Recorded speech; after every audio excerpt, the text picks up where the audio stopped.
नमस्कार दोस्तों, सरकारी ऑर्डर चैनल में आप सभी का स्वागत है। आज हम बात कर रहे हैं द्वारका में जो अभी डीडीए के ईडब्ल्यूएस फ्लैट निकले हैं उसके ऊपर ये पूरा वीडियो है। एलआईजी, एचआईजी, एमआईजी के लिए नहीं है ये वीडियो, सिर्फ ईडब्ल्यूएस कैटेगरी के जो फ्लैट बने हैं मैं सिर्फ इसमें उन्हीं का आकलन करने वाला हूँ। बहुत लोगों के सवाल आ रहे थे, लगातार पूछना चाह रहे थे और जानना चाह रहे थे कि जो ईडब्ल्यूएस कैटेगरी के फ्लैट हैं वो कैसे हैं, किस प्रकार से मिल सकते हैं, कब तक मिलेंगे। तो इन्हीं सभी जानकारी के लिए मैं आज डीडीए के सिर्फ अभी मैं द्वारका वाले फ्लैटों की बात करूंगा, क्योंकि मैंने द्वारका के फ्लैटों में विजिट किया है। अभी नरेला के फ्लैट और लोकनायकपुरम के फ्लैट मैंने विजिट नहीं किए हैं ईडब्ल्यूएस। तो अगर आप चाहते हैं कि मैं वहाँ की भी अलग से वीडियो बना के दूं तो आप उसको नीचे मेरे चैनल पे कमेंट कर सकते हैं, तो मैं डेफिनेटली ट्राई करूंगा वहाँ जाके भी उसकी वीडियो बनाऊं। यहाँ मैं आपको बता दूं, द्वारका सेक्टर 19 बी में जो ये फ्लैट निकले हैं वो 728 फ्लैट हैं और 50.043 स्क्वायर मीटर का ये फ्लैट है। जो फ्लैट की डायमेंशंस और इंटरनल व्यू है वो आपको बहुत सारी वीडियोस पहले ही मिल जाएंगी। यहाँ मैं उस चीज़ पे नहीं जाऊंगा, मैं यहाँ आपको उसकी प्राइसिंग के बारे में बात बताऊंगा कि डीडीए ने उसका जो प्राइस रखा है लगभग 26 लाख रुपए रखा है, 26 लाख रुपीस। और इसके अलावा जीएसटी होता है, रजिस्ट्री चार्जेस होते हैं, वो सब आपके अलग लगेंगे और अगर आप फाइनेंस कराएंगे तो उस पर जो इंटरेस्ट लगेगा वो बिल्कुल अलग होगा। वहीं मैं अगर बात करूं जो सेक्टर 14 के, जो इस टाइम आपके सामने चल रहे हैं सेक्टर 14 के डीडीए के फ्लैट्स हैं, ये 1008 फ्लैट हैं, 1008 फ्लैट्स हैं। और इनकी जो कॉस्टिंग है लगभग 58 लाख रुपए से, 58 लाख रुपए से स्टार्ट है और 59 लाख के आसपास तक, सॉरी मैं माफ कीजिएगा, 59 स्क्वायर मीटर के हैं ये फ्लैट्स। और 33 लाख से स्टार्ट है, 33 लाख से, और 34 लाख रुपए के आसपास है, 34 से 35 लाख के बीच में ये पड़ेंगे। हर फ्लैट का साइज का थोड़ा बहुत 19-21 हो सकता है, तो ये डिपेंड करेगा। टेंटेटिव कॉस्ट है, ये लगभग इतना ही रहेगा। बाकी यहाँ मैं आपको जो बहुत इंपॉर्टेंट बात है वो बता दूं, जो इन फ्लैटों का जो द्वारका सेक्टर 14 के हैं ये लगभग रेडी हैं। तो इनका जो पोजीशन मिलने का टाइम है हैंडओवर का वो अप्रैल 2024 रहेगा, 2024 अप्रैल में मिलेंगे। और वहीं अगर मैं द्वारका जो सेक्टर 19 बी वाले फ्लैट्स हैं तो उनका जून 2024 का समय है जब ये मिलेंगे। और बहुत सारे वीडियोस आ रहे हैं जिसमें मैंने देखा, जानना चाहा कि जो इनकी कॉस्टिंग है उसके हिसाब से क्या इन फ्लैट्स का वर्थ है। क्योंकि इसमें सिर्फ दो ही कमरे हैं, एक कमरा आपका कॉमन एरिया है जिसको आप मल्टीपर्पस रूम भी कह सकते हैं, उसी के अंदर किचन दी गई है। जहाँ सेक्टर 14 में किचन अलग से थोड़ी सी दी गई है, तो उसका नक्शा सेक्टर 19 बी के मुकाबले ईडब्ल्यूएस का ज़्यादा बेटर रहा, जो मैंने देखा और पाया। परंतु जो सेक्टर 14 है उसकी जो, ये देखिए, ये अप्रोच रोड है सेक्टर 14 की आपकी स्क्रीन के ऊपर। ये सामने से इस रोड से ही आपको आना है, आगे हो सकता है रोड बन जाए पर बहुत बड़ी रोड नहीं है। और जहां तक मैं आपको एक बात बताऊं कि द्वारका के जितने भी ईडब्ल्यूएस फ्लैट है इनमें जो पार्किंग है वो केवल स्कूटर और बाइक की ही पार्किंग है। और इतने सारे फ्लैट हैं क्योंकि अगर किसी के पास गाड़ी होगी तो अंदर इतनी जगह नहीं है कि वहां पे आप अपनी गाड़ियां पार्क कर पाएं।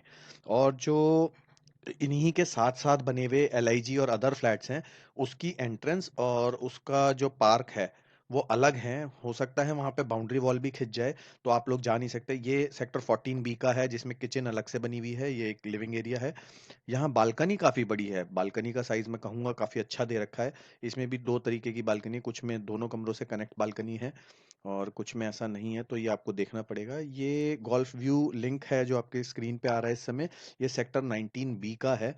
ये अभी जो मैंने आपको दिखाया है ये एमआईजी फ्लैट से है, बट एलआईजी फ्लैट से जहाँ ये लोहे के तार दिखाई दे रहे थे वो वाला पोर्शन आपको दिखाई देगा। और वो जो फ्लैट्स हैं वो बिल्कुल नाले के पास में पड़ रहे हैं, जो बिल्कुल नाला है। मैं आपको गूगल मैप के थ्रू ये दिखाना चाहूंगा। ये मेन गोल्फ कोर्स रोड है और जो अभी हम फ्लैट्स देख रहे थे तो वो यहाँ से कहीं से मैं आपको दिखा रहा था। ये जो पूरा एरिया है ये गोल्फ कोर्स का है। और इसके अलावा जो ईडब्ल्यूएस फ्लैट हैं वो यहाँ पे बने हुए हैं, ये हैं, ये टावर्स बने हुए हैं, 1 2 3 4, और ऐसे ही 4 टावर इधर बीच में बहुत छोटा सा एक स्पेस बना हुआ है जिसे पार्क कह तो सकते हैं, बट मेरे हिसाब से पार्क की भी स्पेस नहीं है, सिर्फ एक मूविंग स्पेस है इसके बराबर में। और पार्किंग भी बहुत कम है क्योंकि यहाँ पे सेक्टर 19 बी के अंदर जो फ्लैट्स हैं 728 फ्लैट हैं। और ना तो पार्किंग की स्पेस है क्योंकि यहाँ पे गाड़ियाँ खड़ी नहीं हो पाएंगी, इन्होंने पार्किंग नहीं दी है वहाँ पे, तो ये एक बहुत बड़ी प्रॉब्लम है। दूसरा एक यहाँ पे ड्रेन है। बाकी जहाँ तक अगर प्राइसिंग की बात करी जाए तो ये 26 लाख रुपए के आसपास का इसका प्राइस रखा गया है। और इसके अलावा जो चार्जेस होते हैं वो तो देखिए आप चाहे कहीं भी लें तो पड़ेगा ही। वहीं अगर मैं सेक्टर 14 की बात करूं तो सेक्टर 14 के अंदर भी मैं आपको उसका लेआउट दिखा देता हूं, जो गूगल मैप्स सेक्टर सेक्टर 14 के अंदर भी मैंने जो देखा तो मैंने यही पाया कि हम उसके आसपास का जो सराउंडिंग अनऑथराइज कॉलोनी से है।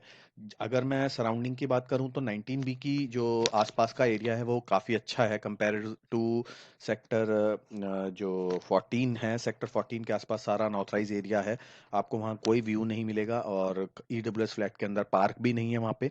तो बिल्कुल भी जैसे हिसाब से बनाए गए, हाँ ये ज़रूर है ईडब्ल्यूएस कैटेगरी के फ्लैट्स में अब इन्होंने लिफ्ट दे दी है, आपको ऊपर आने जाने के लिए लिफ्ट ज़रूर अवेलेबल है वहाँ पे। पर मुझे ये नहीं समझ आया डीडीए की तरफ से, क्योंकि अगर आप देखें सेक्टर 14 के जो फ्लैट्स हैं वो 34 लाख और 35 लाख रुपए के आसपास अमूमन पड़ रहे हैं, 35 लैक्स। तो एक जो आम इंसान है जिसको हम इकोनॉमिकल वीकर सेक्शन कह रहे हैं, जो मतलब वो वीक है, फाइनेंशियली वीक है, आप उसको एक फ्लैट दे रहे हैं जो कि उसकी भी कॉस्ट आप लगभग 35 लाख रुपए रख रहे हैं, वो फाइनेंस कराएगा। अगर मैं बात करूं लगभग 30 लाख रुपए की भी, तो 30 लाख रुपए पे आप मान के चलिए कि आपकी जो ईएमआई आएगी वो लगभग 25 से 28 हजार रुपए आएगी।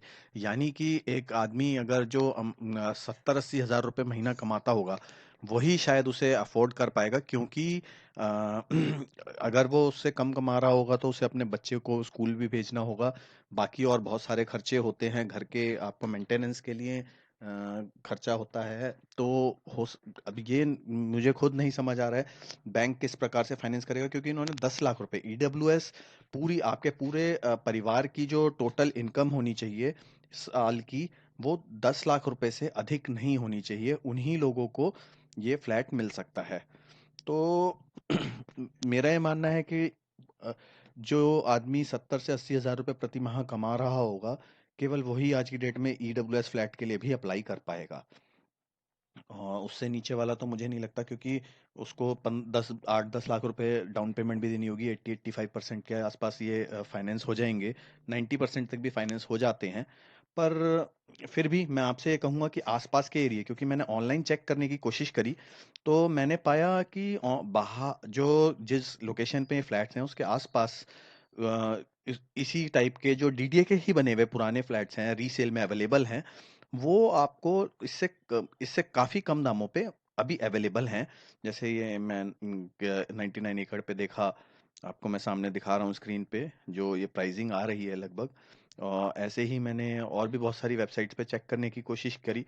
तो मेरा ये मानना है कि अगर आप डीडीए में अप्लाई करने वाले हैं तो 2-3 काम ज़रूर करें। पहला, साइट इंस्पेक्शन ज़रूर करके आएँ, विज़िट ज़रूर करके आएँ। जो फ्लैट आप लेना चाह रहे हैं, क्योंकि ये फर्स्ट कम फ्लैट मिलेगा, को वही फ्लैट मिलेगा, को वही फ्लैट मिलेगा, को वही फ्लैट मिलेगा। तो उस पर्टिकुलर फ्लैट पे जाके उसका व्यू ज़रूर देख लें। आप जाके ध्यान से देखें कि आपको फ्लैट कैसा लग रहा है। जो लोग वास्तु में विश्वास रखते हैं वो उस हिसाब से भी देख सकते हैं। आपको इंटरनल व्यू मिल रहा है या आपको बाहर का व्यू मिल रहा है, बाहर क्या व्यू मिल रहा है, क्योंकि कुछ फ्लैट्स हैं वो जो ड्रेन है, मैंने आपको जैसे पहले दिखाया था ड्रेन है वहाँ पे, तो सेक्टर 19 बी की मैं बात कर रहा हूँ तो ड्रेन का व्यू मिलेगा। और जहाँ तक ईडब्ल्यूएस सेक्टर 14 की बात करूँ तो वहाँ तो चारों साइड आपको एक जैसा ही व्यू मिलेगा, क्योंकि बाहर की साइड वो जितने भी फ्लैट्स हैं और उनके आसपास जो पूरा एरिया है वो अनऑथराइज कॉलोनी से भरा हुआ है। तो वहाँ पे ऑलरेडी हाई डेंस पॉपुलेशन है, वहाँ मेट्रो स्टेशन काफ़ी पास है सेक्टर 14 में, पर उसके प्राइस मुझे काफ़ी ज़्यादा लगे देख के, क्योंकि मार्केट में उससे कम प्राइस में, क्योंकि एलआईजी फ्लैट भी इन्होंने 77 लाख से 88 लाख रुपीज का रखा है, 88 लाख, 77 लाख से 88 लाख। जबकि ये एक ओम अपार्टमेंट है, मैंने वहाँ जाके थोड़ा सा इंक्वायर किया कि वहाँ पे फ्लैट्स क्या रेट अवेलेबल है, तो वहाँ रीसेल में और काफ़ी ठीक-ठाक बने हुए, कुछ अच्छे बने हुए हैं तो थोड़ा-सा ज़्यादा कॉस्ट है उसकी, जैसे यहाँ आप देख सकते हैं 2 बीएचके दिखा रहा है, 10 लाख रुपए दिखा रहा है, तो थोड़ा-सा महँगा मिल रहा है। और हाँ, ये ज़रूर हो सकता है कि इस टाइम जो रेट निकाले हैं डीडीए ने उससे इन बाकी आसपास के एरिया पे फ़र्क पड़े और उनके रेट बढ़ जाएँ। पर मुझे समझ नहीं आया, क्योंकि डीडीए को इतना ज़्यादा प्राइस नहीं लेना चाहिए था। हमें उम्मीद थी कि कुछ कम रेटों में ये फ्लैट्स आएँगे, मगर काफ़ी मुझे पर्सनली हायर साइड लग रहे हैं। खास तौर पे द्वारका और उसके आसपास रहने वाले जो लोग हैं, उनसे मैं जानना चाहूँगा कि क्या आपको क्या लगता है कि वहाँ पे क्या प्राइसिंग होनी चाहिए? क्योंकि जो भी ये जगहें हैं, इनके ठीक सामने प्राइवेट बिल्डर्स के भी बहुत फ्लैट्स बन रहे हैं और उसमें भी अगर हम देखें तो प्राइसिंग में बड़ा डिफरेंस लग रहा है। मानता हूँ, नो डाउट ये बात बहुत मानने वाली है कि डीडीए ने इस बार बहुत अच्छी कंस्ट्रक्शन की है, उनकी जो कंस्ट्रक्शन क्वालिटी है बहुत अच्छी है। बट एलआईजी फ्लैट का अगर मैं टॉयलेट की बात करूँ, जैसे यहाँ पे दिख रहा है, तो इसमें जो टॉयलेट है उसके अंदर गेट खुलेगा ही नहीं, आपको बाहर की साइड ही खोलना पड़ेगा, अंदर की साइड खुल ही नहीं सकता क्योंकि सीट लगी हुई है।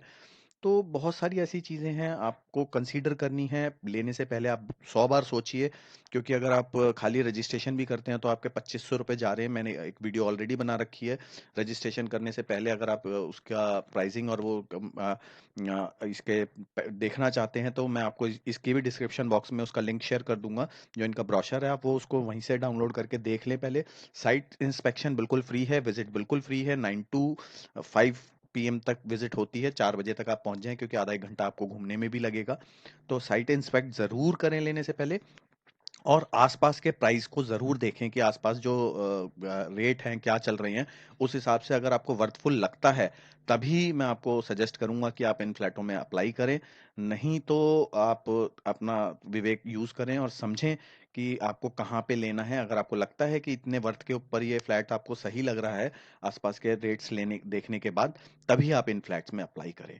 और मुझे कमेंट्स में ज़रूर बताएं कि क्या आपने जो गए और देखा, तो आपको वहाँ क्या रेट फ्लैट्स मिले और क्या रेंटल वैल्यू आ रही है इस एरिया में, क्या इस एरिया की एक्चुअल वैल्यू है। तो वो सारी चीज़ें आप ज़रूर देखिए और मुझे नीचे कमेंट बॉक्स में ज़रूर बताएं।